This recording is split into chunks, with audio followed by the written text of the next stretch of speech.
Yes, yes, people. What's going on? Welcome back to the channel. Welcome back to Saeed TV. This is your late vibe show, Tuesday evenings, wherever you are in the world. In the UK, it's about 10 p.m. So we thought we'd call this a late vibes. We've got man like Haj back in the building. Haj, what you saying, man? You good, bro?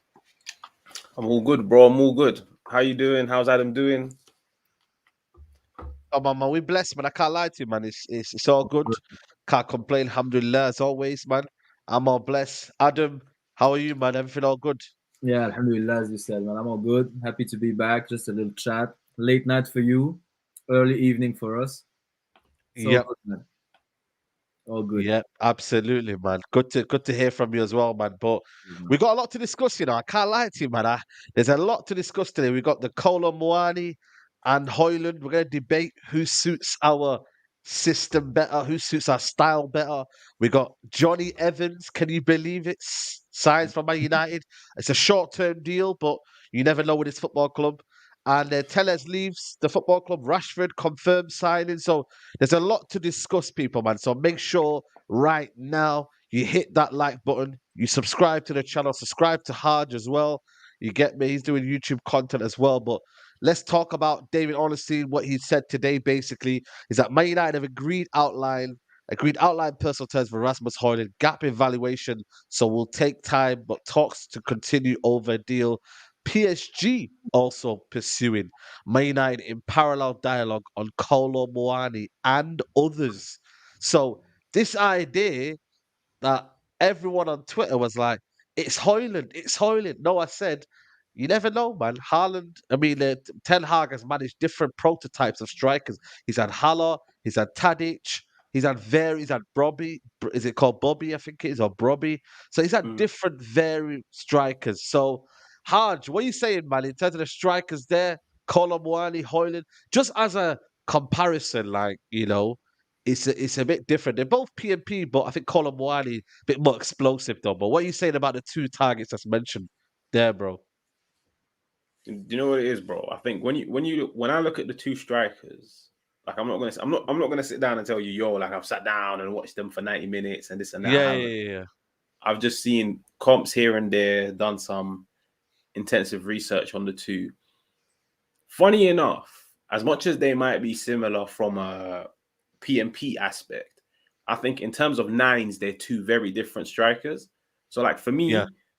from what I've seen of Kolo, I see a lot of similarities to Martial in terms of his play style, in Yes. terms of dropping deep, connecting the dots, this and Yep. that. With Højlund, I see the complete opposite. And I'll be real, bro. Like me, I've been a massive advocate of this. Like I've needed Martial gone because of the fact that he's never there to score the goals when we need him most, because he's not a striker that bursts a gut to get into the box. Like he's not really a goal scoring nine, if you know what I mean. He's more of a No. facilitator. Like he's more of a player that plays to his teammates. Højlund is the opposite. And that's what this team needs more than anything, bro. Like we've seen how this team functions with Martial.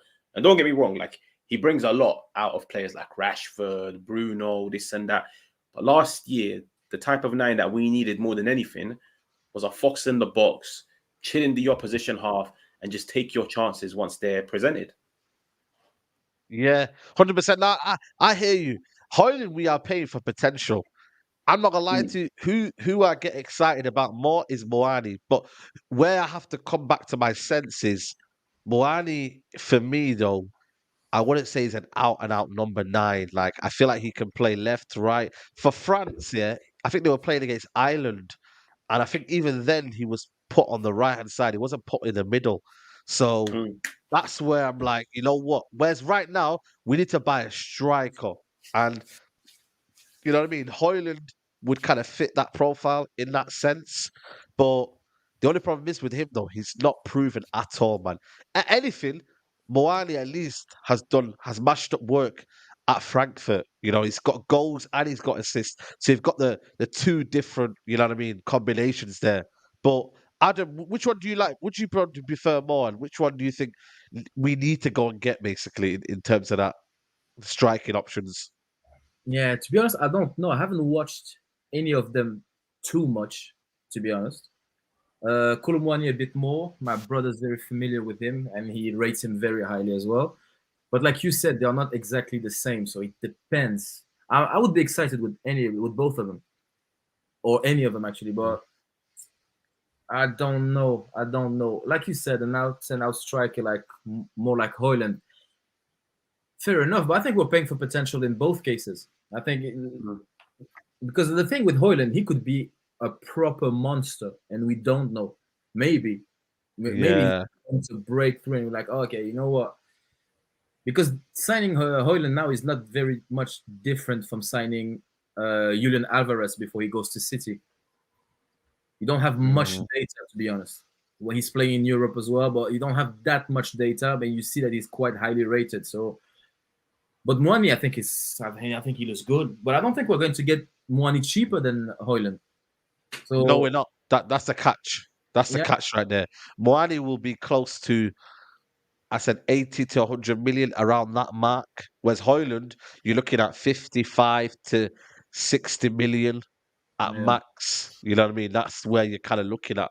But the thing is, though, like, again, by the way, yeah, people, yeah, there's a lot of people who are claiming to know everything about Højlund. It's okay not to know everything about Højlund, but the situation is where I came to kind of sense was like, yo, man, we need a striker next season. And I know the situation in the market. That's why I was kind of leaning towards Vlahovic in terms of a natural goal scorer. But the only problem with Vlahovic is people assume that he's not a Ten Hag signing. I disagree. You know, when you're looking at the two strikers right now, they're complete opposites. When you're looking at Sebastian Haller, he actually signed him. Ten Hag signed Sebastian Haller. Nobody expected that. But what Ten Hag does do well, he fits him in a system, he micromanages players, he puts them in the team, and I think ultimately it's a little bit, Adam, but you're good, you're not too bad. But I think ultimately it's what situation we can find out, and also I think we've got the pace of the others to kind of move around it. Like, does that make sense, Haj, to you, that a Vlahovic could fit in a system? Like, does it mean one striker fits one system? Is there a kind of feeling that, you know, you can work around certain strikers to fit the Ten Hag model? I don't think it's plain and simple, Ten Hag's model. It's flexible, I think, for me. No, you know what it is? I agree with you in that sense, which is it's very flexible, which makes it good to have players that can do completely different roles. Yeah, but I think as much as I like Vlahovic, and I feel like he has been like hard done by the way people have spoken about him this summer, I think as much as Vlahovic might look like a good fox in the box type of striker, where Højlund excels is Højlund offers you something out of possession. Like, Højlund has that physicality to press relentlessly, to stretch the pitch out. Vlahovic isn't really that type of striker. Like, Vlahovic is the prime embodiment of fox in the box. That's the type of player that he is. Højlund can be a fox in the box, but can also do all of the things off the ball, which, let's be real, bro. Like, if we're going to be a counter-pressing team that presses out of possession, we need that more than anything. So that's the way that I look at it, yeah. Yeah, no, 100%. I hear you, man. We got some breaking news from Fabrizio Romano. It's regarding Alex Telles. Yeah, I'm just gonna give you a guess of how much do you reckon we got from Alex Telles. I'm gonna give you a guess, Haj, before looking at anything. Yeah, how much do you think we? Don't look at the chat, by the way. Don't look at the chat. But how much do you reckon we got for Alex Telles? Just guess. Just guess.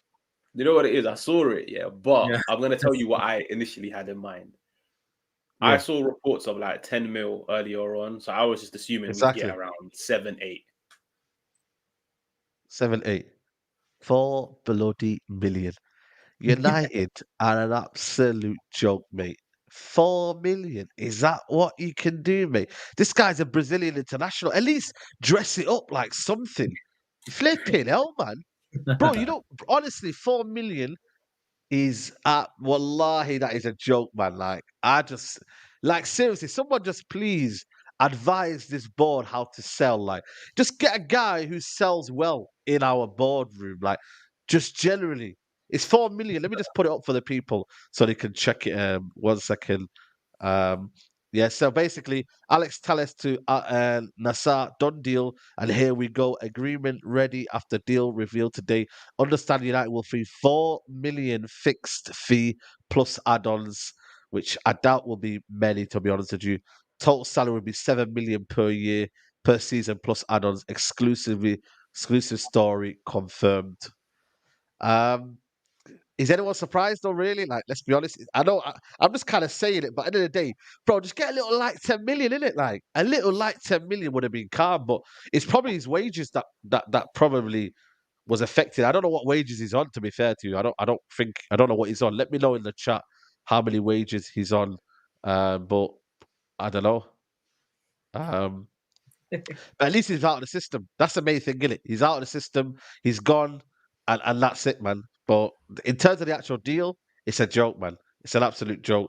Rajaf says here, Højlund would be better as he can be real potential in the coming 2-3 years. He's a big, strong striker who has speed and strength. Also, good hold up play, which we were missing last few years. Yeah, 100%. Adam, that is correct. You know what I mean in terms of that one. But when you look at our team, do you think he can find a way in terms of being that kind of number 9? Like, is it a situation of what the market is and we have to accept it? Is that the way it is now? You have to accept what the market is now. Yeah, you have to accept it because like, you don't have any choice. That's one thing. And I don't know. He could be a very good signing. Like I don't really want to pick a side, to be honest, when it comes to Højlund. Because then again, if we go for another high-profile striker that is not Harry Kane, is it really the direction that we want to take with this manager? Not really.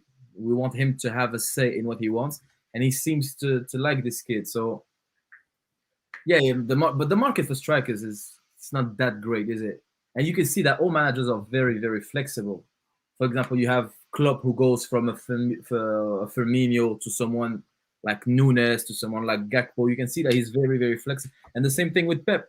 Goes from Aguero to no number 9 playing with a false 9 to Haaland, who is like you can't get a purest form of strikers. So you have to adapt, and I think it's a good sign that our manager feels able to do it and has done it in the past. So I want us to get Højlund to it. The dream scenario, as we said last time, would be Harry Kane and Højlund, or Harry Kane and Evan Ferguson, for example. That would have been the dream. You get two. You get one young that is actually very promising, and you get the big man. But you have to adapt, and I trust this manager to do so. Like we had Weghorst. Like if this is not adapting, I don't know what is. Yeah, no, 100%. You know what though? It does say other transfers as well, Haj. Anyone you reckon that would have been linked anywhere? Do you know any other names that would have been linked with strikers wise? You know, because it says there are a few others as well being mentioned. I'm not gonna lie. I don't really think there's any more out there. I know Vlahovic is one.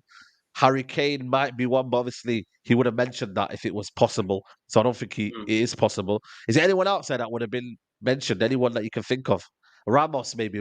Yeah. Ramos might be one. We've been linked with him, but I'm not a fan. I'll be real. I'm not a fan of the guy. No. I can't lie, bro. Similar to what Adam said, I like Evan. I like Evan Ferguson a lot. Like for me, like similar to what Adam said earlier on, which is bro, like no matter who you get, you're banking on potential. Like for example, even if you get Vlaho, who in my eyes and your eyes is proven, and he's got 2-3 solid years of Serie A where he's bagged 20 plus goals. Right, at the end of the day, every transfer is a gamble. Yeah, like we've gone out and signed players that were well established at their previous clubs, and then they've come to Man United and sunk.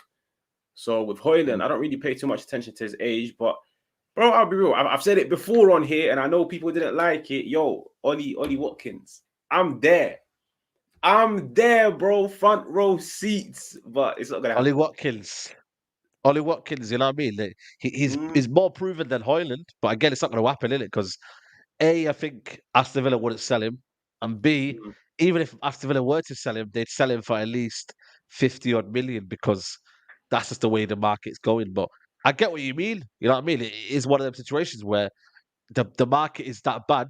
But the thing is, yeah, when you actually deep it, yeah, Ollie Watkins would probably do more for the first maybe 1 or 2 years than Højlund if you actually deep it, because A is Premier League proven, and B, he'd probably be more acclimatized to the league better than Højlund in that sense, and also the experience that he's got, and just in general the know-how of scoring goals, of getting different types of goals. Højlund right now is a raw attribute, very, very raw, in the sense of he's still developing his game, and to put that pressure on him, I think you're understandable. But what it is now is what's more marketable and what is more that Man United can't miss on another time. They've been kind of almost like, I don't know, like Haaland. Who else have we missed out on? Jude Bellingham. There's so many transfers that we missed out on. And I think for me, it's one of them where they're looking at a situation where we can't miss out on another one. And this is Højlund's that guy now. They can't miss out on Højlund. They can't. They simply can't, because they've missed out on so many gems in the past, and then they've gone to other clubs. So, you know what I mean? And also, it depends on PSG as well. If they don't get Vlahovic, they are going to look at Højlund. I don't know how many games he'll get, to be honest with you, because you're looking at Atike. Remember Atike from that played for PSG? He was doing. Who was he at? What club was he at, by the way? Beforehand, he was at another club, wasn't he? And he was scoring goals. What was that club, people? Atike was at a club, and he was scoring goals. And then as soon as he went to PSG, he just kind of flopped, man. If I'm being honest with you, let me just check what club where he was at before. Who I got think it was a French Atike? club. Yeah, it was think- Rems, I think. Was it Rems? Or what club was it? Yeah, it was Rems, yeah. At Rems, he got to be fair, he got, what did he get there? Yeah, not really, to be honest with you. 10 goals. You know what I mean? He got 10 goals last season, but he was only, what, 19, 20? You know what I mean? He still is now. He's only, what, 21 right now. So he got, like, he was very, very raw in a sense. So he scored a lot of goals, and then PSG got excited. So I think he's on loan there, but he's coming back. So in that aspect, you know what I mean? It's one of them where if they go for him, will he actually play games? I don't know. You know what I mean? So I don't know. They're looking at Vlahovic right now. It's one of them. People say Gift Orban. Is that plays for Feyenoord? Is it Feyenoord? Is it? Who does he play for? Gift Orban. That's Ross. That's Do Ross's you know him, guy. Adam? I don't know who he I is. don't know, to be honest. Sorry, man. My internet was doing the madness. No. It's calm, bro. It's calm. Gift Orban. I've heard of his name. Nah, don't. Oh, this one. 21-year-old scoring goals in Belgium, isn't it? Yeah, this Belgium kid is Nigerian, 21 years old. He's the one that came out and said, "I don't want to go to Arsenal because they're not really winning trophies and whatnot." So Your you know, respect. it's one of them, man. Yeah. So Undav, listen, man. Listen, you know what I mean? Yeah, man. Even Hodges, you know what I mean? He's not even gonna rock that one, man. Is that where we're going right now? Undav, seriously, guys. Undav, Oh, come on, man. You know, so it's one of them. I think for me, United at this minute are trying to get things wrapped up before it gets a bit messy. I think that's what the negotiation is, Adam, man. Is that they want to go in now, get everything done before at least, because we've got 3 weeks left of the season, right? So if we get things done by at least when we come back to Old Trafford in terms of the pre-season games, you know, we can at least get it done there. Because really, we have to get player sales done and then go and get that midfielder. But then we can buy the striker with our own money, you know, because we already had, what, 150 million in the market. And that was apparently the money that we had. But do you reckon that'll be trying to, is this the kind of feeling, get this wrapped up as soon as possible before it goes up the price? Yeah, And but PSG bidding war. they struggle to wrap up deals, man. They are terrible at everything. Like I see like some sort of people trying to praise the board or whatever for the Onana deal and the Mason Mount deal. I'm like, yeah, but then again, like, if you get fleeced for those players, like, what are you doing? Like, oh, we are just terrible. Let's face it. We are not that good. So, yeah, they want to close it. They just have to close it because we have a manager that is very, very tactical. That is very, very. He insists very much so on drills and understanding and positioning and understanding on the pitch. So we need the players to get there as soon as possible.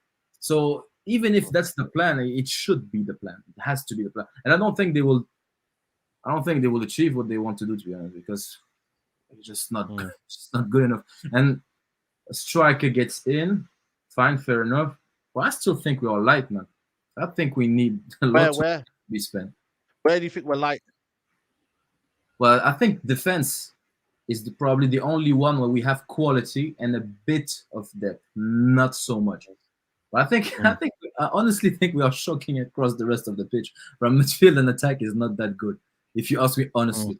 Like I think midfield. But with Sancho, with Ahmad, with Anthony, with Garnacho, with Rashford, again the strike is that one. But in terms of the forwards, I think we're stacked in that. It's just a striker we're not stacked in. Obviously, Martial, you can't really add him in that sense. But I think the forward line just needs one, maybe two, a push striker. That I think then that should be it, man. I Because don't know. I think the problem is though, it's because the players that we've got right now aren't doing enough. Had we had guaranteed wingers who scored 15, 20 goals a season, I don't think we'd be crying out for more forwards. But yeah, but this you is know a problem, man. Like Harry Kane's only one player, Haaland's only one player. Okay, they get their goals, but everyone else chips in as well. You know, like where's our wingers not chipping in for, man? Apart from what, Rashford. 15 to 20 goals for a winger is a lot, man. That's almost Okay, too let's much say for a 10 to winger. 15. Okay, 10 to 15 then. 10 to 15. Well, similar what Saka and them man got. Okay, but then again, you have always this sort of weird balance where you have people they want the wingers to score goals between 10 and 20, let's say, which is fair. But then they want a proper gunman that scores 20 to 30 goals as number 9. But they want everyone to score. But I also want everyone to score. But let's be real. Who is in charge of actually scoring the goals? How do we build up our play? How do we get the team going in a way to score goals? Because we can't build a team and a structure and a setup to have everyone scoring over 15 to 25 goals. It doesn't make sense. You can't just have everyone scoring. You need to decide. So are you going for a Vlahovic type of striker? In which case, well, then you have to assess the wingers. Because now we just gave 5 years to another man that just wants to shoot on sight. So what's going on there? Listen, man, to be fair, he probably deserves it because he's the only one that's scoring goals. You know, Bro, it's end of the day. bro. No, but the thing is, though, Adam, I agree with you in the sense of Rashford aesthetically, the way he is, but let's not kid ourselves. He deserves a contract based on the fact that he's putting in the output. And yes, it's been a bit inconsistent over the years, but in reality, he had a big impact last season. So, yeah, go on, sorry. No, I said he's been inconsistent every single year. That's not even the point. The thing is, I'm trying to say is Rashford now is clearly important. And Yes. people want him to score goals. And that's fine. But they want him to score goals on the left. So what happens? Yes. Because if you have only one goal scorer playing out wide on the left, that means you need another one on the right, because otherwise you are the most predictable and easy to play against team in the league. Yes. It's not balanced. It's not balanced. It isn't. But now we want a striker, because not only do we need a striker, but we just don't have any. So what type of striker do we need? And that's why I said the whole team in front is a bit weak, because now if you have someone that is going to make Rashford play and score, you need to have the same thing out wide on the right. Is Anthony that guy or Sancho that guy? It's a good question. I'm not sure. Yeah. You know, no, I think you're right, man. I think you're right in that aspect, guys. I'll be honest with you. Haji's right. Like Anthony is he gonna give the goals? Sancho, obviously Ahmad, I don't know whether he's gonna stay or go. You know, I mean that remains to be seen. So Garnacho can chip in, but only as an impact. So he's limited in that sense. But you know what though? Like you just gotta expect better from the guys who are there, innit? Haj. That's all you can do, really. I think what it is the fact that every Man United attacker at the moment, every single one of them, we're banking on their potential. We're banking on Sancho's potential. We're banking on Anthony's potential. If you go and sign a young striker, you're banking on their potential. That's the main reason why we don't score goals, because let's be real. Like last year, defensively, I feel like we were relatively decent. In midfield, we started off well, but then we slowly regressed, yeah. But in attack, we were poor last year. And like people can pick and choose who to blame for that. But at the end of the day, Man United created chances last year. It's just the players that we have in attack don't score goals. And I feel like as much as I have got question marks over Rashford's new deal, especially in terms of the amount of money that we're giving him, bro, I'll be real. Like there were times last year where if Rashford wasn't starting, we're not scoring. And as crazy as it sounds, like shoot on sight, pick up the ball, cut in, one-dimensional, runs into traffic, all of that stuff. Right. At the end of the day, he was the only guy that if he started, I'd have a bit of hope that he'd score. Bro, the other players don't score goals. So I feel Man United's biggest problem is the fact that we can go out and sign a striker, but the other man still don't chip in with enough goals, and you have to ask yourself why. Like, I don't think it's got anything to do with the system, because last year I saw that system working in the final third. It's just they're not clinical. Like, how many one-on-ones did we miss last year? How many one-on-ones did we miss last year? Yeah, Anthony missed it. Crazy. But if he didn't, Anthony's lows, man. And decision making as well to make that killer pass, man. That's the problem as well. Like, you know, players not giving the right pass at the right time. You know, there's so many situations where, you know, United could have scored 3, 4, 5, 6 in one half. Man City would just kill them off. Yeah. And this is what it is. Like, you know, Guardiola will punish you and not play you for a bit. You know, what we do, we give them another go, and it's like, yeah, play again. It's like there's no consistency in that aspect. So you know what, hard you're spot on, man. Everyone at Man United is still potential. Even when you look at it to Rashford, like I can say he's going to score goals, but I still don't know what number. He should be scoring this goal, but you never know. If he had a consistent season, if he had an inconsistent season last season and he didn't get the goals we say, I don't think any fan should be surprised, because that's what he's been like for my United career. Consistent, because inconsistent. Like, that's been it. Martial the same. Anthony obviously will give him this season a benefit doubt. Sancho has been non-existent. So, you know what I mean? We just got to hope that everybody, it levels out now. That's why bringing in Højlund, if it makes it would make sense in a team that's already established, and also the wingers get goals, like say like Arsenal, Martinelli and Saka, they're gonna get you goals. That's where, and Trossard even Trossard will give you a good little 10 goals a season. So even that aspect, you just got to hope that these lot just step up now, get the goals in, heap the pressure off Højlund who comes in, because like I said, nobody wants to be looking at Højlund thinking, why did you get the goals? What have we bought? What a waste of money. No, it's a potential. It's something for a future. It's a project, you know? You don't want to use that word, but it is a project, you know, in a sense. So you know what it is, bro? I think what it is, I think with Højlund, like, I understand the question marks, but funny enough, I look at it differently, which is I reckon Højlund does well, and I reckon Højlund. I hope so. I reckon Højlund benefits the players that I mentioned before that are struggling more than, let's say, for example, Martial did last year, because I feel like with Martial, people pay too much attention to the whole, like, dropping deep, connecting the dots, doing this, doing that. Sweet. You connect the dots with Anthony, but is Anthony good enough to get the job done? No. You connect the dots with Sancho on the left-hand side. Is Sancho good enough to get the job done? No. Sancho and Anthony, especially if you look at the clubs that they came from previously, they benefit a lot from having like a focal point in attack. Martial isn't really a focal point. You put crosses in, he's not there. With Højlund, you could see he chills on the last man. He's in the opposition box. He's gambling on loose balls. I feel like that will benefit Anthony a lot, because you saw Anthony done all right when he had a Sebastian Haller at Ajax, somebody that he can look towards and feed. The same with Sancho. Sancho done really well when he had Hojlund at Borussia Dortmund. So I think the fact that we're going to get a striker that's more of a fox in the box, that offers that striker's presence, I feel like it will help our wingers. Yeah, no, 100%, you're right, man. Big up to everybody watching right now. Over 700 who's in the building. Hit the like button. Only 218 likes. Let's get them up to at least 350 people, man. So if you're watching right now, hit the like button. Yeah, listen, I think the striker situation, it's got to improve. Hopefully we get a situation where we can just sort it out. I'm one of them, yeah. You know, like the Mount situation, I didn't want it. It happened. I'll back it. Like, it's just one of them. And like, just make a decision, innit? That's all I'm saying to you. You know what I mean, make a decision wherever you're going, but let's just not have that expectation that it's gonna bang and you know what, it's all and be like, we just got to be patient with whatever comes, because that's what it is at the minute. We need to talk about Johnny Evans coming to Man United, short-term deal. People came out the blue, really,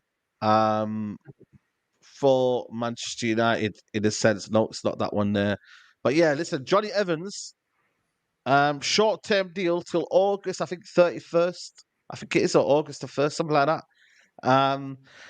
Yeah, listen, I didn't think it would happen. I don't know why it's happened. I think it's just sentiment purely. I think for me, sentiment value. His wife is the presenter of MUTV, so I'm guessing she plugged it and made it happen. Fair play to her. But Haj, what we saying, man? Is that an indication to Maguire to say, yo, bounce, like dip, or is one of them where like it's just a weird, like random signing, like because at the end of the day, there's no guarantee he could stay. You know what I mean? I don't know what he could. It's just an experiment, get him fit. It's one of them, and it's just a club kind of signing, really. I think for me. You know what it is? It's a signing that surprised me. I'll be real. Like when I woke up and I saw it, I was like, "Yo, what is going on here?"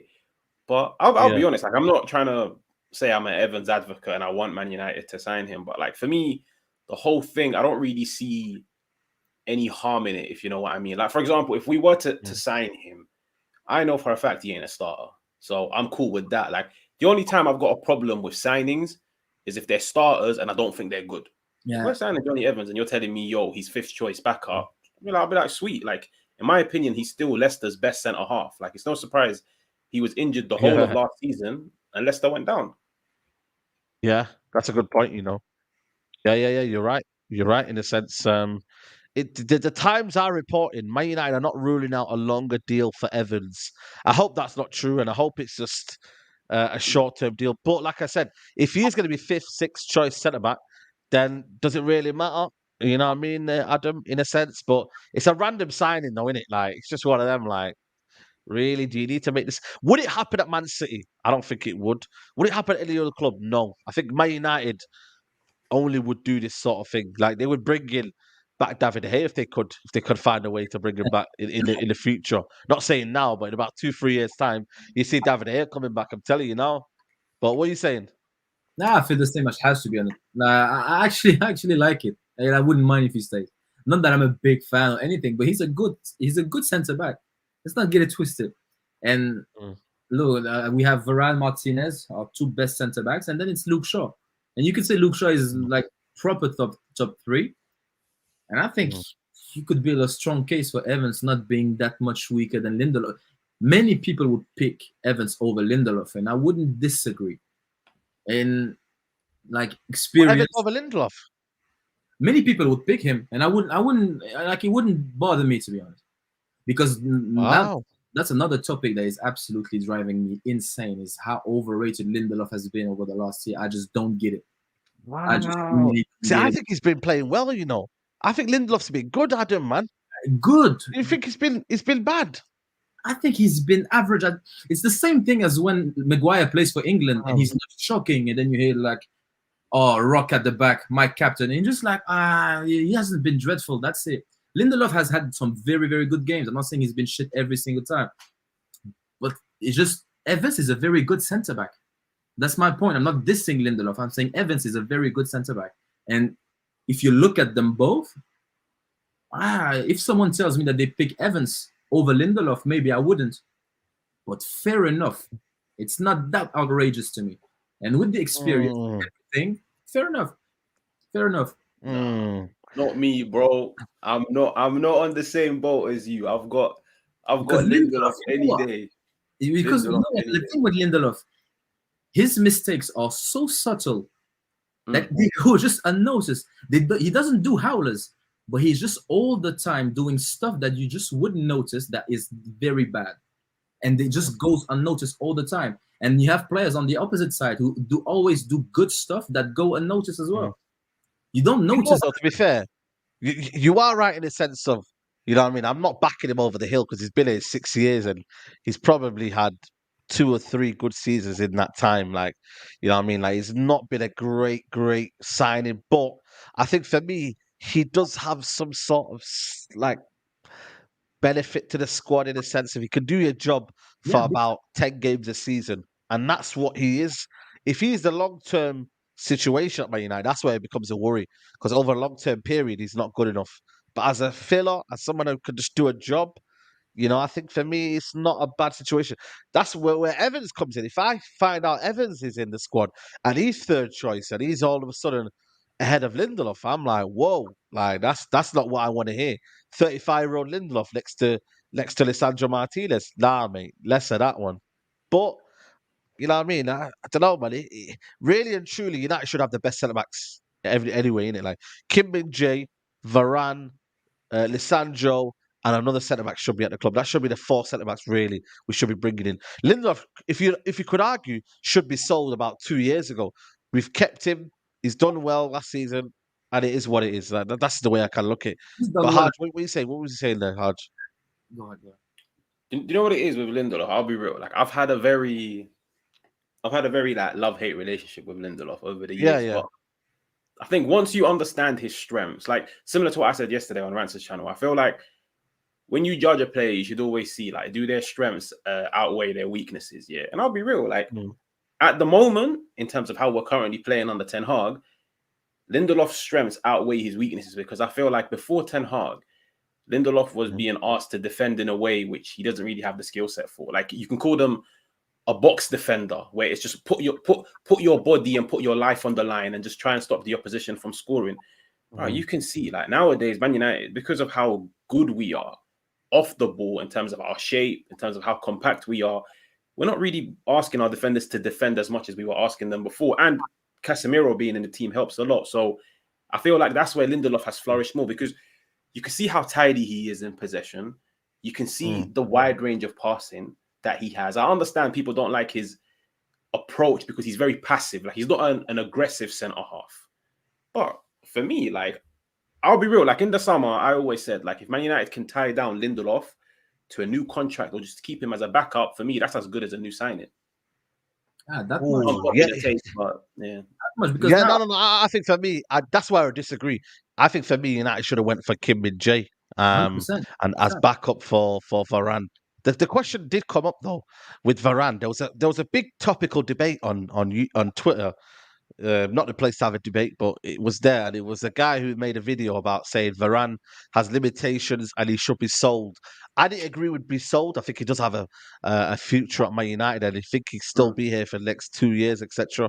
But I do think he has limitations. When you're looking at centre backs, for me, they all have limitations in a sense. Like every defender, every player has limitations. But I do think for me, Kim Min-jae would have displaced Varane somewhere in the season, or maybe next season, one of the two. Because I feel like for me, you know, the game of Kim Min-jae, the aggressive style, and the way he can play out from the back, and the way he can, you know what I mean, progress the ball is far more better than Varane. But I do think Varane's leadership qualities, his defensive attributes are still very, very high. Like he's not going downhill like he's. But the thing is, though, if you want to be a top team, you have to almost. Like your weaknesses have become less and less, if you know what I mean. Or you have to hide them by the system. And that's what Guardiola does the best. Like Akanji, when do you ever see him getting like beaten or 1v1 or isolated? He's actually not a great defender, but in the system that he works at, he's always playing out from the back. He's always using his passing abilities to get him out of danger. Positionally in the team, they're doing so well. So that's why I think for me, you've got to progress. If that's if I want to be the best, you know what I mean? Like there's so many positions I would upgrade for me. Yeah, but the thing is, and just to get right, people in the chat before, the thing about Evans and Lindelof, I just don't rate both that highly. I'm not saying. Yeah, that's fair. I'm not saying anything. I think we need centre halves basically. And I said that if someone tells me they pick Evans over Lindelof, I would understand their view. I could see where they're coming from. Would I do it? I don't know. I just want better centre half, like you said, Saeed. I want other ones. But going back to what you said, Iran, and just to tie it up with everything, going back to Lindelof as well, there are some players who are judged on their good parts, on their strength, and there are other players who are judged only on their weaknesses. And that doesn't seem fair to me, because Varane's only weakness, you could say, is how he looks on the ball. Is he good enough on the ball? The rest is top tier. And he's being judged only on that aspect of his game, which is outweighed by all of his strength.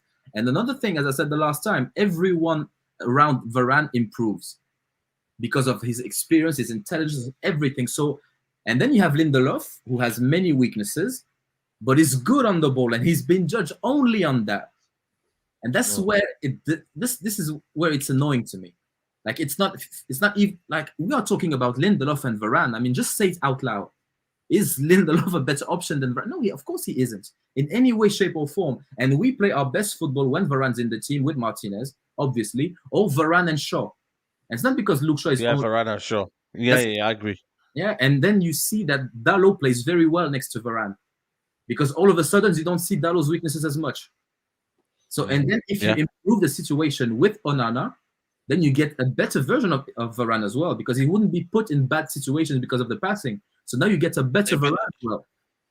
Yeah, you could get both, because then you would have the ball more, and then you have to progress more. That's why for me, United need a first phase midfielder, man. It's so badly that United need that, because I'm not gonna lie to you.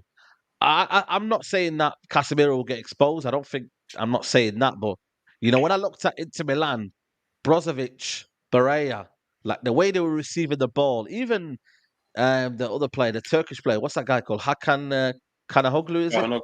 Yeah. The way they were receiving the ball on the half turn, and the way they was like they were dropping to the shoulders, that's why I think for me, Casemiro, don't let him do that a lot. That's why for me, Amrabat is for me a good player in that situation. For Morocco, you see it. Bono gets the ball, he's looking for Amrabat straight away. You know what I mean? And they're bringing the ball out from the back, and he actually drives with the ball very, very well, Amrabat. So you know, it's one of them. That's what I'm saying. That question there, who's picking the ball up from Anano? I don't want it to be Varane, if I'm being honest with you. I'm a bit worried in that sense of, can he progress the ball quickly? I think sometimes, I'm not saying he gets stuck under his feet, but you can see it's a bit awkward. Like, you know what I mean? He can drive with the ball. Don't get me wrong in terms of his pace and that whatnot, but it's a bit clumsy. It's not like aesthetically pleasing in that sense. Or you know what I mean? Like the way Man United want to do it, like naturally, I think it can be pressed in that sense. But do you remember, Said, when we signed Casemiro last summer?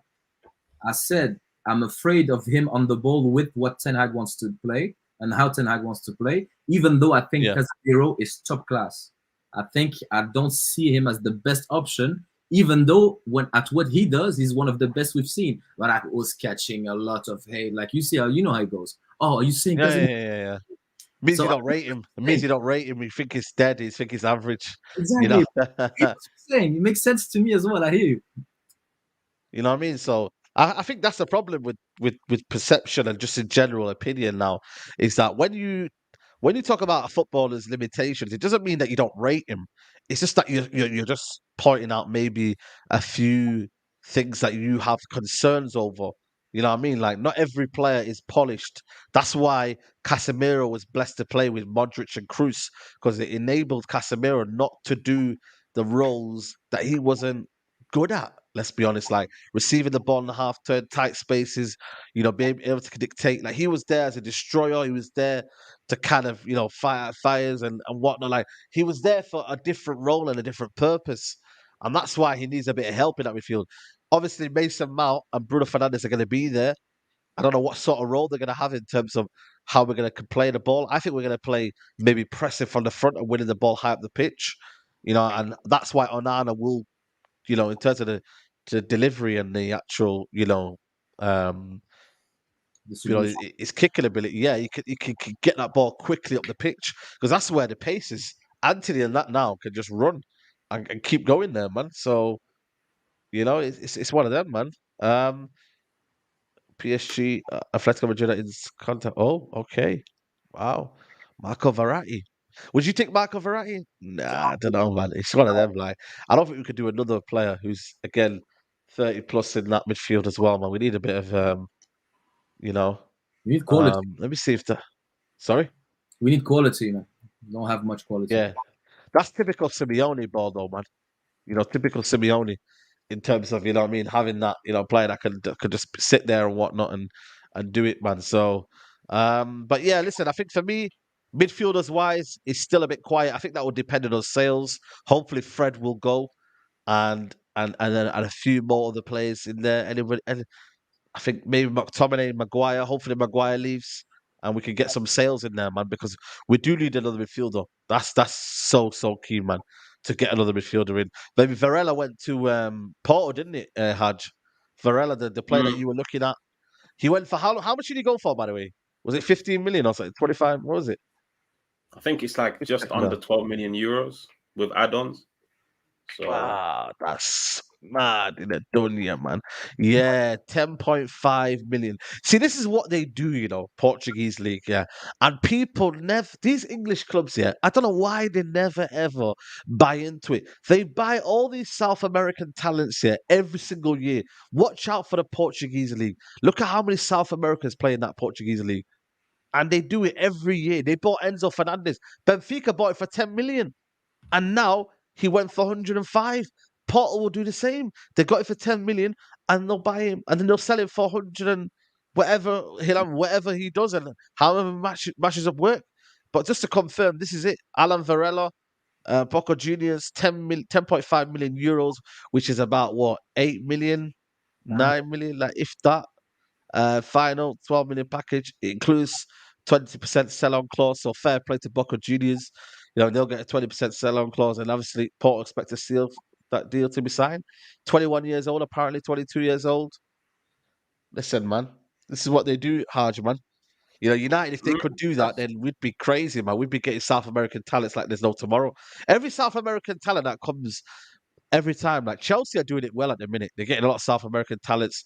But every club that you look around, like I always think, are Man United one day gonna find a little South American talent? Like I know they got Pelestri and Garnacho recently, but in terms of like something different where you like, because remember it could have been Caicedo a couple of years ago, but United insisted not, because he went to Brighton.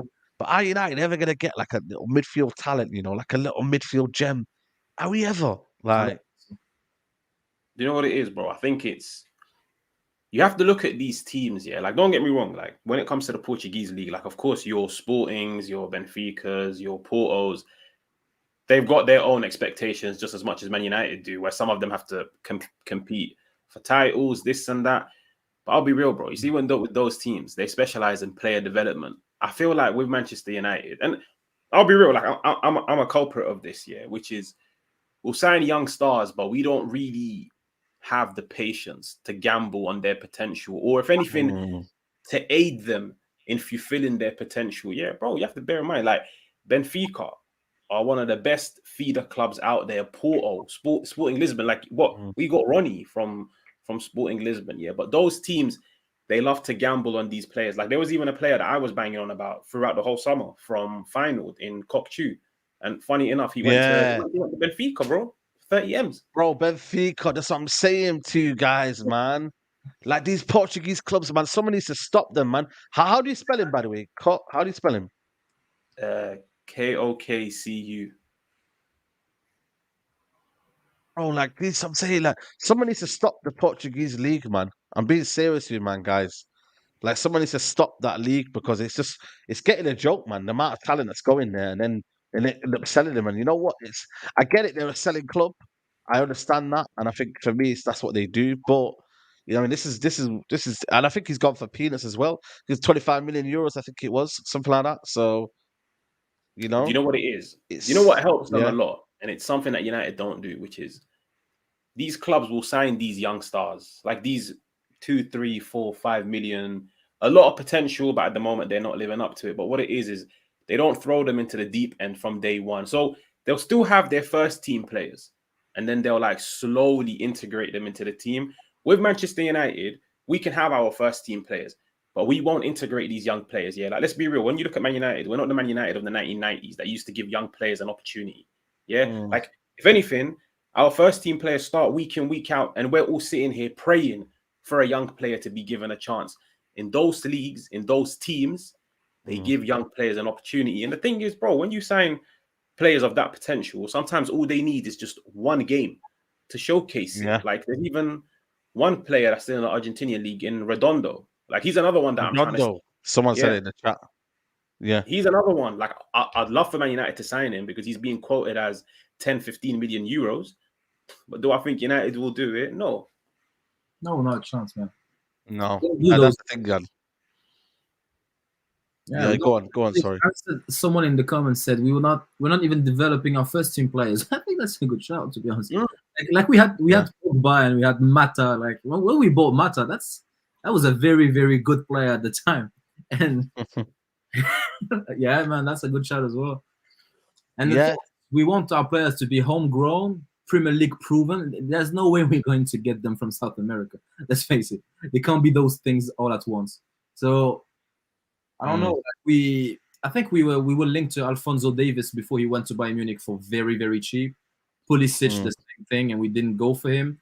Enzo Fernandez, of course, we know it already. Rangnick wanted Diaz. Caicedo for what is it, 5 million? You said, Saeed, something like that. There are many examples of players. Yeah, 4.5 million we could have gone for. Yeah. That's Julian Alvarez for 17 million. Now you can't get to Julian Alvarez for less than 65 at least.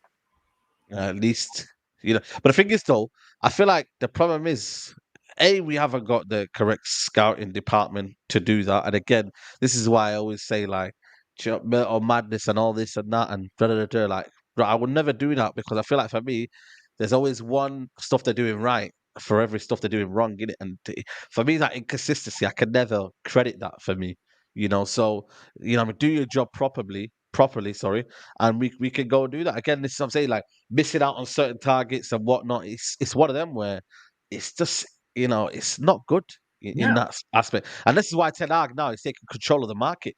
Ten Hag is being the DOF. Yes, we've got a transfer negotiation team in terms of Matt Hargreaves has come in, and I think what, to be fair to him, he's come into his role and we've negotiated better.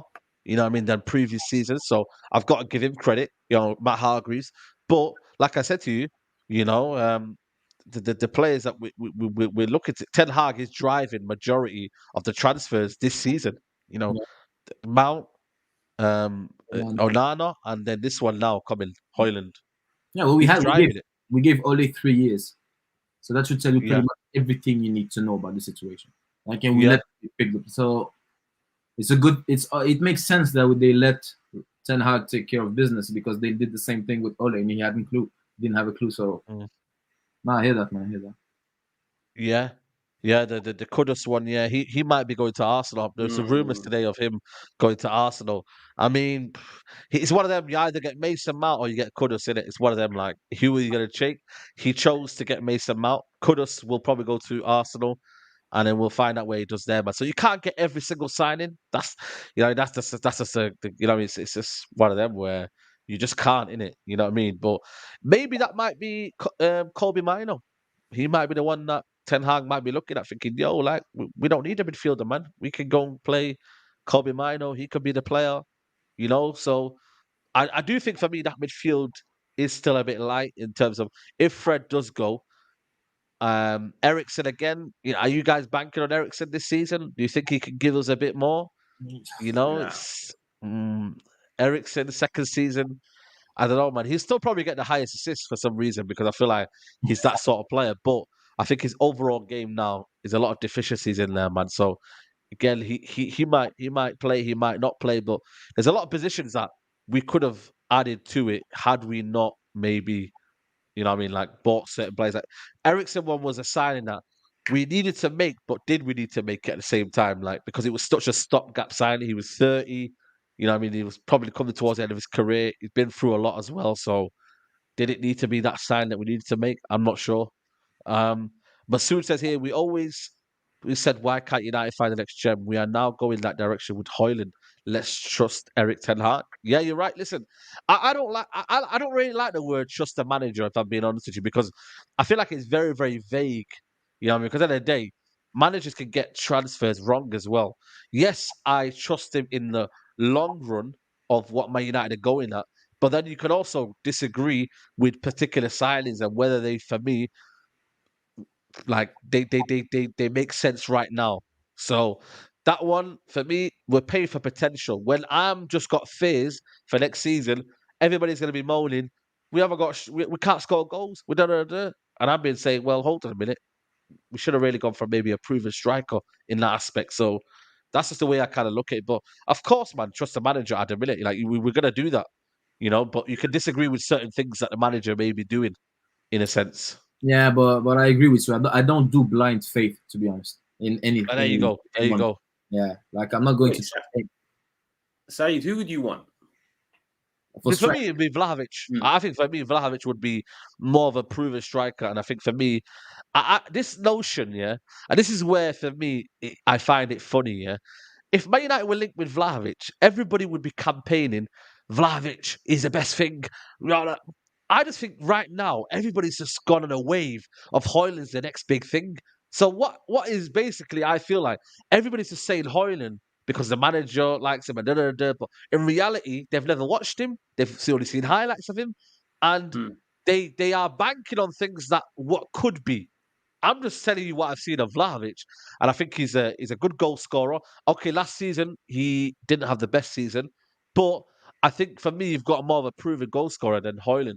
But like I said, for the long run, people are saying Højlund, but again, it's something that you can't see. Nor can you predict, really. Let's be honest. But you know what? Cool. Go ahead. Yeah. Go ahead. No. I just think the manager knows the player he has. I think Hojlund makes more sense with the wingers we have. Yes. 100%. I get that. And like I said, there's this feeling that Vlahovic, people are saying he's finished and, what did I do? But there's also a striker in there who lit up the Serie A with Fiorentina, had a first good half of the season in terms of from January onwards in that season. Last season was bad. Juventus as a whole. If you actually watch Juventus last season, the football they were playing, there was no Chiesa. Pogba wasn't there half of the season. They were playing a brand of football under Allegri that was unbelievably bad. They had problems off the pitch. You had man like who's that Polish striker playing up front? Like, come on, Really? man. Like the manager kind of fell out with him. Not fell out with him, but kind of almost lost faith in him in a sense. Like there was so much things going badly wrong at Juventus. I think as a whole, we talk about Marcus Rashford and the way the season before last season, people were saying his head wasn't right and the next season came back. So people are writing off Højlund. But then this idea that when we get a new gem in Højlund, it's like everything else is rubbish and we should only focus on Højlund. No, you can actually appreciate other strikers. Kolo Muani, for example, is another striker that people think that could be a good fit for Man United. That's just the way I kind of look at it. Really, yeah, Milik. That's the one, Milik. You know what it is? So It's like this idea though, that Højlund is what Ten Hag wants. I don't believe it. I really don't. Sebastian Haller. Who would have thought that he would bang on Ten Hag after what he did at West Ham? Nobody would. So why can't we apply that same logic to Vlahovic? It don't make sense to me. Do you know what it is, bro? I think when you speak about Vlahovic, and there's a reason why I asked you, I was like, do you like say who do you want?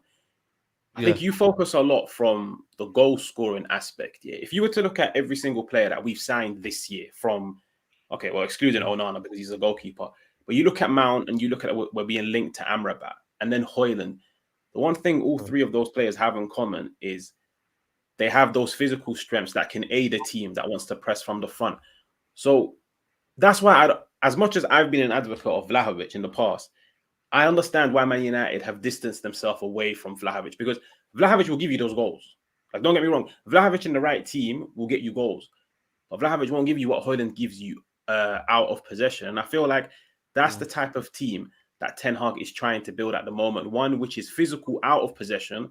And then over time, you'll begin to see, all right, sweet, everybody's providing something off the ball, but now what are you providing on the ball? If you sign Vlahovic, it's the complete opposite, where he's giving you something on the ball, but he's not giving you much off the ball. So that's the way I look at it, and that's why I understand like the whole Højlund links. Yeah, you make it sense. Yeah. Making sense to me.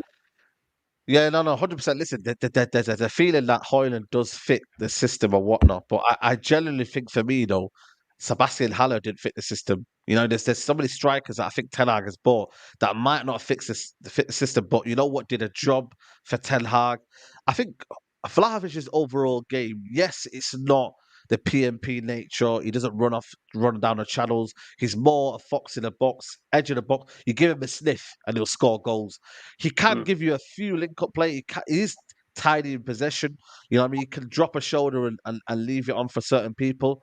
You know what I mean? Like Martial, when you actually deep it Martial, yeah, like he's not explosive, but yet manager for some reason has liked him. The fact that he can bring the ball, play it up. Again, for me, it's a different profile to Højlund.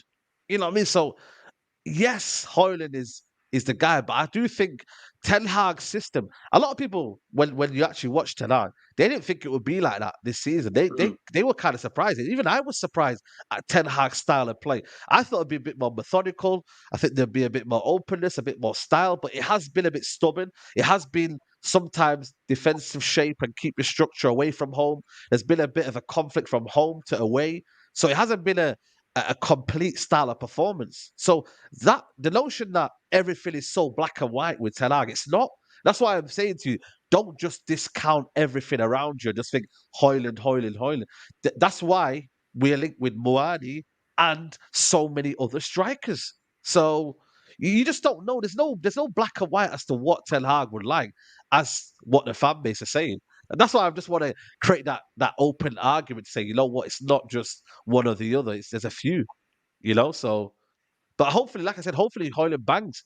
I'm just a bit apprehensive and a bit cautious as to what will happen. That's all it is. Masood here says, Saeed, I get we need a proven goal scorer, but I want Kane myself. But Vlahovic has 16 goals in 42 games for Juventus.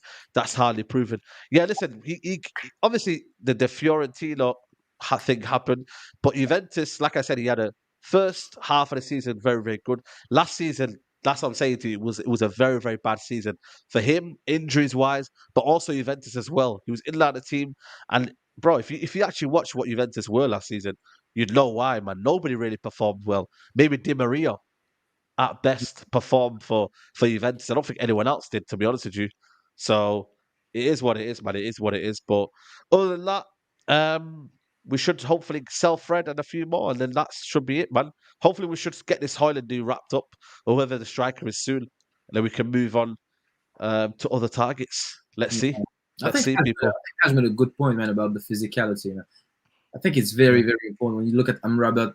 I think Mason Mount is the best example, to be honest. And just go back at what Ragnick used to say all the time, and there's a reason why he loves Anthony, and then why he loves Lisandro Martinez, and he rates and he loves Bruno as well. You could criticize those players and their attributes, but they're out there, very physical, relentless, and you need to get that shape in place. And I think that makes sense. I think Hajj made a very good point with that, and that's why it wouldn't surprise me that he goes for Højlund. Just not necessarily based on quality and goals, based of everything. And makes sense. Yeah. No, 100%, 100%. No, I agree with you, man. I agree with you. But yeah, people say, nah, don't start on Anthony. Listen, big season for Anthony, man. Big season for Anthony, man. Let's see if he can do something, man. You know what I mean? Because I'm not gonna lie to you, man. I believe in him. I believe he's got the attributes, man. When I look at Sancho, yeah, sometimes I don't know if he wants it as much, and you know what I mean, that aggressive nature from Anthony and the way he kind of at least, wants to find a solution and he doesn't maybe shy away from it. I think Anthony has that in his locker to kind of go for it and want it a little bit more. And it's not every time he loses the ball or whatever, is it saying, you know what, I'm not going to hide away. That's what I like about Anthony. He doesn't shy away from. Sometimes I feel like with Sancho, he can maybe hide into his own bubble and just not want to go 50-50s. You know what I mean? Not want to get his Air Forces, you know what I mean? His white Air Forces dirty. That's how I describe Sancho sometimes. He doesn't want to get his Air Forces dirty, man. And for me, you got to get muddy, man. You got to get, you got to get into that battle, man. You know what I mean? You got to put a 50-50 and you got to do something because at the end of the day, if you're not producing, you got to do something off the ball. And that's what some of the players do well at. That's why they're still at the football club. McTominay, all these guys, they don't do well on the ball, but off the ball, they're doing something. So you've got to do something about that. Bro, are you trying to praise to me £100 million signing for hard work off the ball, bro? What I'm trying to say. No. What I'm trying to say now. Let me rephrase that. What I'm trying to say is, yeah, I feel like there's better principles in Anthony than there is in Sancho. I feel like for me, Sancho has all the ability, but not the application. I think with Anthony, his ability is there, but we're just seeing it in glimpses. But I think added with the application, I think he will come better next season. I think there's more hope for me, I'm not gonna lie to you, in Anthony than there is in Sancho. And that's just me being brutally honest. Sancho's been here 3 years. I think Anthony in big games, I've seen him rising up, especially at home as well.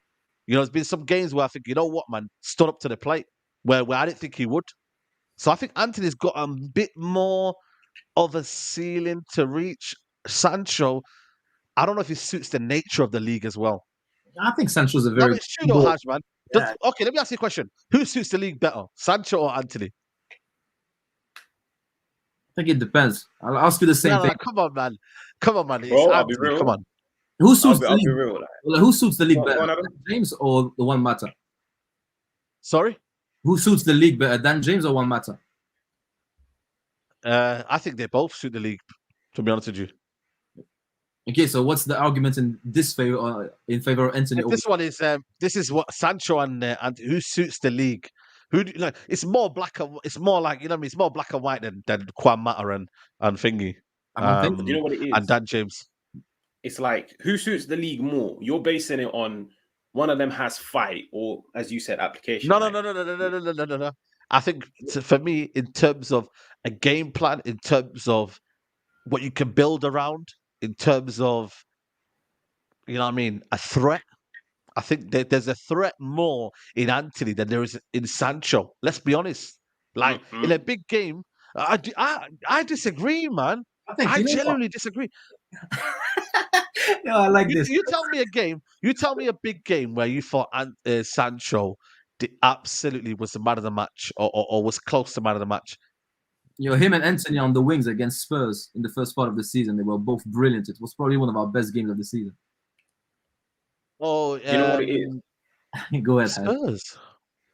Yeah, no. The beginning of the season they done well, but I'll be real. Like Liverpool game. Yeah, as well. I think for me, Eriksen was man of the match in that game. I think what it is the difference between the two is I understand like one of them has fight, the other one completely doesn't. Like that's why I don't really sympathize with Sancho, because as much as I think he's talented, he has no fight. The other one, he's a tough pill to swallow, but I'll be real. Like because of his fight, I can understand why he's in the team. But bro, at the end of the day, I feel like if you were to build a team, so let's just say hypothetically, if you were to build one team around Anthony and you were to build one team around Sancho, the team that you build around Sancho outshines the team that you've built around Anthony. Because even if you were to compare just this season alone, look at Anthony's best game this season and then compare it to Sancho's best game. Sancho's best game this season, he created more big chances than Anthony has the whole season.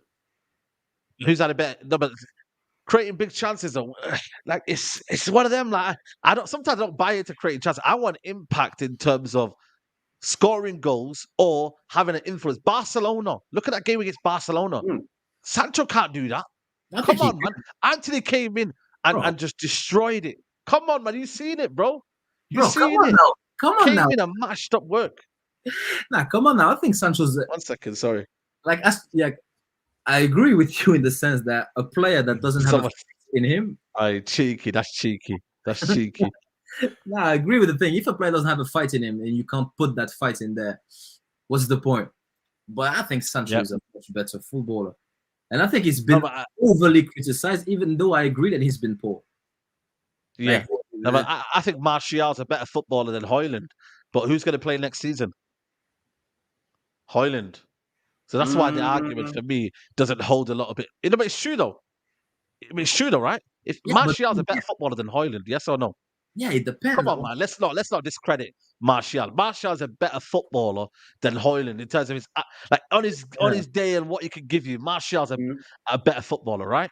But just as much as Firmino is a better footballer than Haaland, and I would pick Haaland still. Sorry?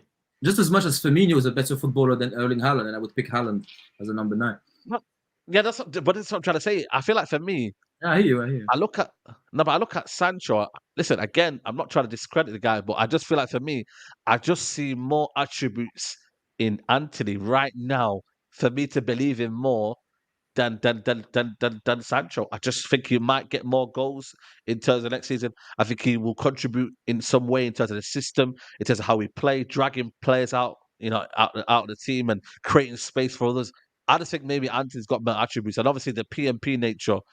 I don't know. I just think that situation is better. But again, I don't know, man. Sancho, who knows, man? I'm for me giving him another season.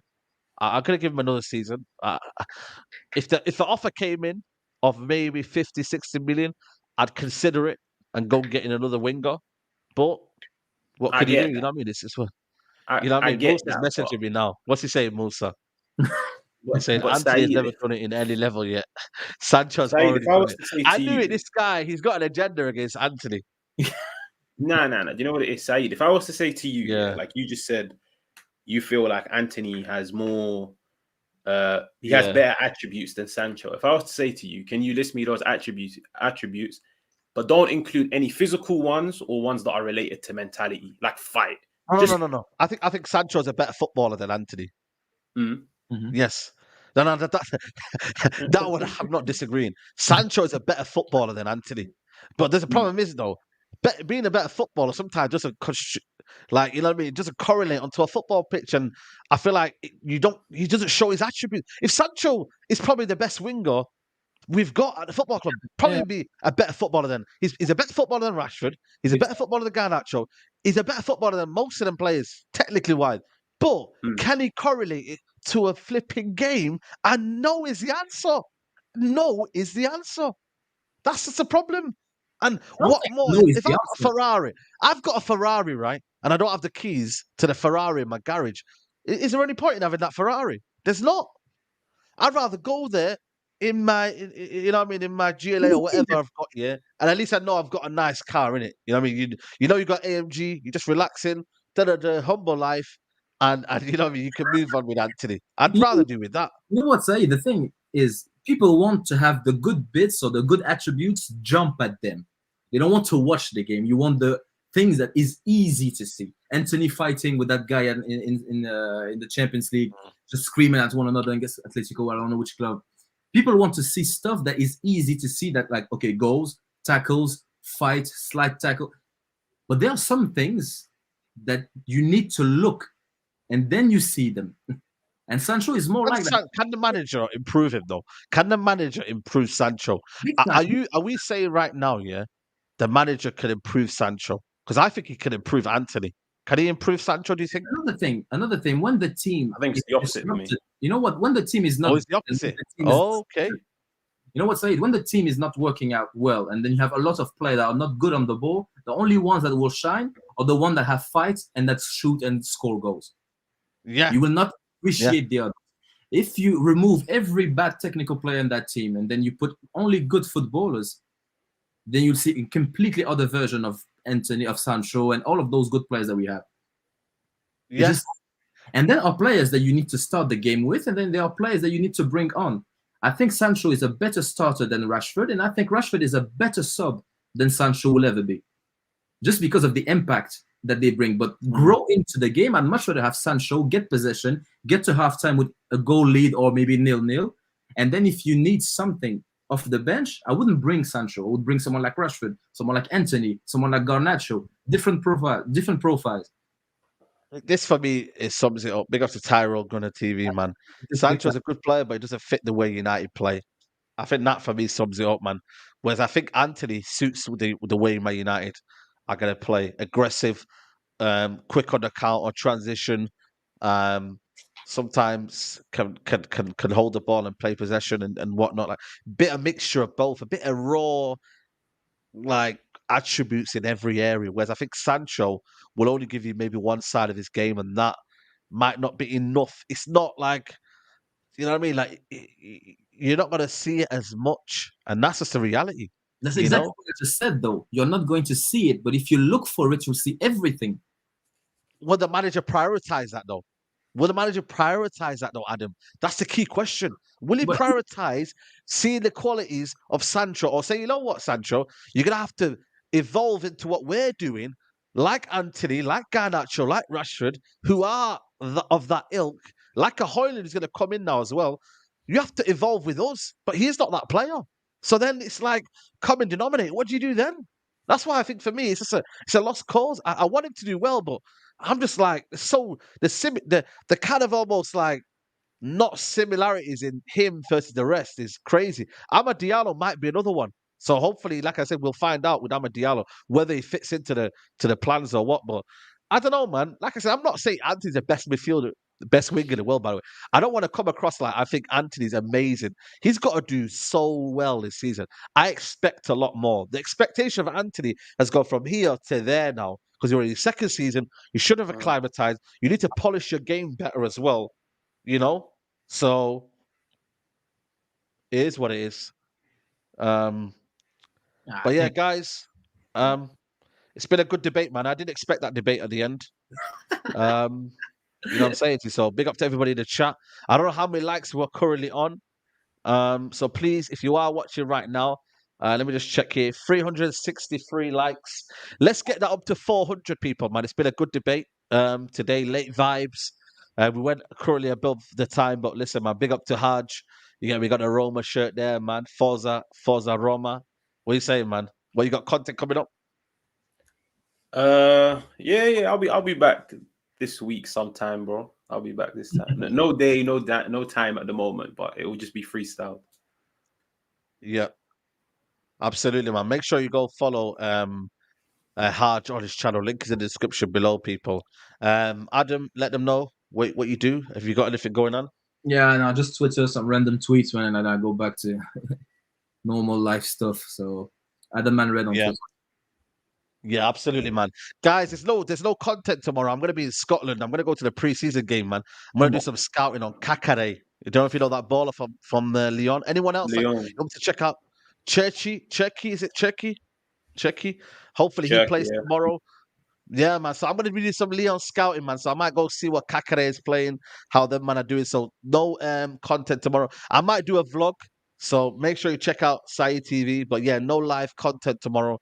I'll put out a vlog, and then obviously on Thursday we'll be back with Mandem Talk, and then a show with James Redmond, man. So anyone else? Bacola. Okay, then say no more. Then all right, then say no more. I'm gonna check it out as well. Laurent Blanc's the manager as well, isn't it? Oh yeah, that's true. Laurent Blanc's the manager now of Lyon. So yeah, man, fair play to him, man. But yeah, people, subscribe to the channel, like the video on your way out, and we'll see you soon, guys. Take care. Bye bye.